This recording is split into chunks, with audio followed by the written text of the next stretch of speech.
Hi, if this is your first time here, welcome. To all others, welcome back. I am going to be talking today about being unbanked or underbanked. And if you want to know more about what that is, stay tuned, okay? So today, the topic of being unbanked, let's just put it like this. You don't have a bank account, all right? You function with prepaid cards or some other type of card that you buy in the store or you bought it online, whatever the case may be. This card means that you are unbanked. That card is it's not tied to an actual bank that you know more about. You just operate from the card. Usually that card has fees, but we will get into that. So unbanked means you are not a person that has a bank account. You cannot go into any type of bank, brick and mortar bank, or log into an account that has your name on it as an account holder. So you're unbanked. Underbanked. Now, can you imagine what I'm going to say about that? Underbanked means you have a bank account, but you only use it for maybe direct deposit. And then from there, you just, you withdraw the money and then you go, maybe you buy money orders. Maybe you go and you pay your bills at a particular place, maybe a currency exchange or some type of big warehouse store, and you just pay your bills that way. You may go to the post office and get money orders. I'm not sure exactly because there are so many different ways you might be operating. And if you would like to share some of the ways that maybe you are or in the past you have used to, what other methods have you used to pay your bills or to withdraw money, or how do you handle your everyday business? Okay, if you want to share that information, please leave a comment in the community for others to learn from that, and you can share your experience with what method you use and what pros and cons you noticed about that, and how you came to find another way to handle your finances, your banking, your business, right? So let's review. Unbanked means you do not have a bank account. Underbanked means you may have an account, maybe for direct deposit, but you turn around and maybe you withdraw the funds with an ATM card, or you may just have some other reason or way that you handle your business. One of the reasons that someone might be unbanked is because they don't trust banks. And when I say bank, I'm referring to bank, an account that is insured by the Federal Deposit Insurance Corp, which is the FDIC, or I'm referring to the credit unions, which are also backed by the National Credit Union Administration. That's the NCUA. And whenever you have an account with a financial institution that is insured by the FDIC or the NCUA, your funds are insured up to $250,000 currently. And there are some stipulations with if you have multiple accounts with the same institution, that might change depending on who's on the account. And again, this is not advice. I am sharing suggestions for ways to consider how you can move from being unbanked or underbanked. Okay, so I'm going to move on. One reason may be instability with your job. So you're not sure if your job situation it changes from time to time, and you just don't want to commit to a financial institution because you end up having to pay fees. Maybe you've overdrawn your account before and you're fearful and very concerned about how to work with the bank. Okay, so that might be something that is concerning to you, and so you just decided not to even deal with the institutions at all. You feel more comfortable with operating from a card. But let me say this: if you have some type of card that you receive your funds, your direct deposit, if you're not using a bank for that, and you're having your funds put on some type of card, I want you to pause for a minute and consider how much those fees are each and every month. So take a moment and look at the printout. Maybe some people still print it out. So you can go online or you can print it out. But just take a look at maybe how much it costs to have a balance inquiry, whether it's online or even if it's from an ATM. See how much that costs. See how much it costs to withdraw funds from some type of machine, ATM machine, or however you receive your funds. Look at this, usually is called the disclosure statement, disclosure schedule, some type of documentation that gives you a list of all that information. And you might be able to go to your favorite search engine and just plug in that information and say disclosure statement for whatever type of card it is that you have. Okay, you could just maybe go right out there and see that. And I guarantee you, when you add all of that up, and this is, again, for informational purposes, these are just suggestions for you to notice and discover how much you might be paying when you are underbanked or when you are unbanked. So here's my suggestion to you. If you would like additional information about this, please feel free to thumbs up to let me know that you are interested in hearing more about this. Please leave a comment to let me know how you are feeling about, now that you know what unbanked and underbanked means. Let me know how you are feeling about that term, and if you're interested in changing that situation. You want to build a relationship with a bank or a credit union, and you may not just be sure how to do that. So just let me know that, and let's circle back and discuss this even further. But here's what I want you to do. Consider what you might be paying in fees for having that card. Now, that's for my unbanked people.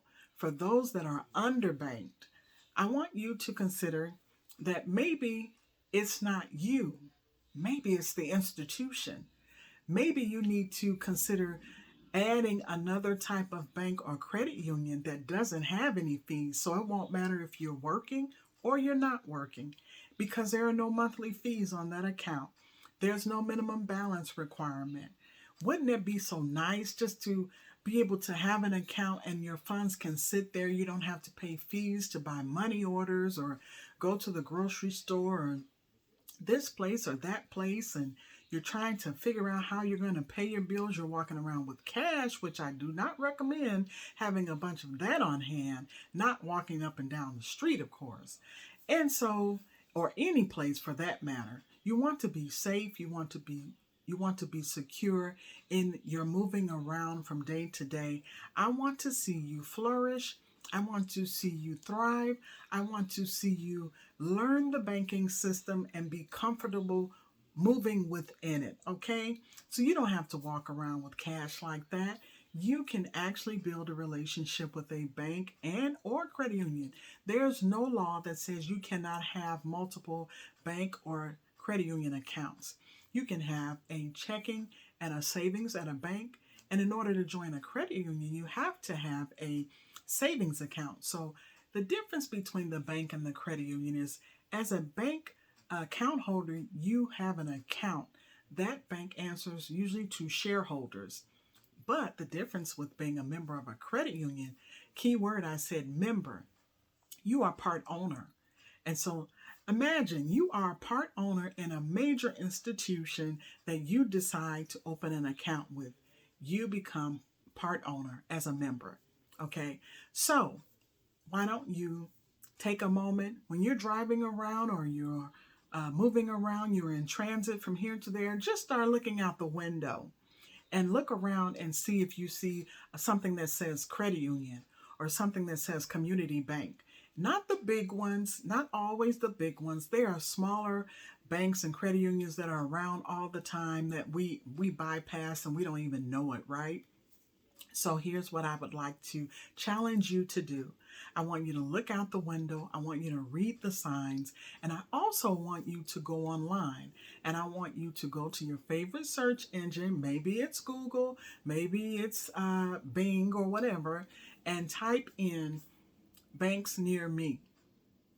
Then I want you to type bank credit unions near me, and you can put in the zip code, you can put in the city and state, and I want you to possibly screenshot that or print it out, because we have multi-generationals in this audience here, and some of us print and some of us screenshot, but there's room for all because we're learning and we're sharing, and it's showing that we're caring, right?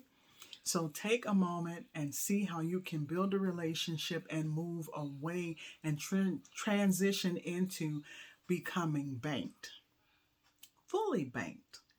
And so I want you to think about that. Just take a little bit of time over the next couple weeks and make out a list of things that you need to do to find out how you can move from being unbanked or underbanked, and even go in, maybe call. Do you know these people, their job is to provide information to people? And just imagine you're afraid to go in and they're wondering why nobody's coming in. And so you need them and they need you because they have information that you need and you have questions that they need to answer. Now look at that, right? So this is the topic of the day: unbanked versus underbanked. How you can move from being either one into a totally different category. I want to see you succeed. I want to see you thrive. I want to see you flourish. There's no age limit.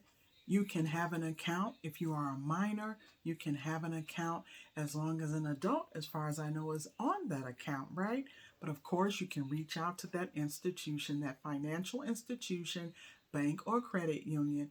Make sure that they are FDIC or NCUA insured. Usually you will see that on the website near the bottom. If you go into the actual brick and mortar, you usually will see that on the glass door. You will see those letters, okay? So look out for FDIC or NCUA. If you don't see that, definitely ask when you get inside. Look at the brochures and see if it has that information on there. You want to be sure that your money is insured, okay? You want to be sure that your money is insured. So let me know what your thoughts are. I want to be your partner in making sure that you are thriving this year. As I said, I want you to flourish like a beautiful flower. I want you to thrive to the highest mountain. I want to see you focus on you being the best you that you can be. Now, how about that? So again, thank you for taking the time. Please thumbs up to like the video.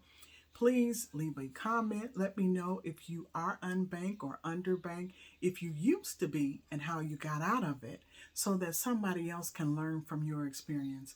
My personal experience, and I will be short, is that I originally I started out not knowing much about the banking system. But I started to read and I started to ask questions. And I started with a very small account as a teenager. And from there, the more I read, the more questions I had, the more I went in, and the people would answer my questions. And then I became the person many years later, of course, to be the person that can share this information with you, because it's really so simple. When you operate in a form or a place of fear, it does not serve anyone, because the information is there often at our fingertips. So again, just wanted to share some information here. Please don't hesitate to reach out and put your comments in the community for others to see. And then always remember, of course, always remember that the sun is setting. But how far are you getting? Until next time, take care.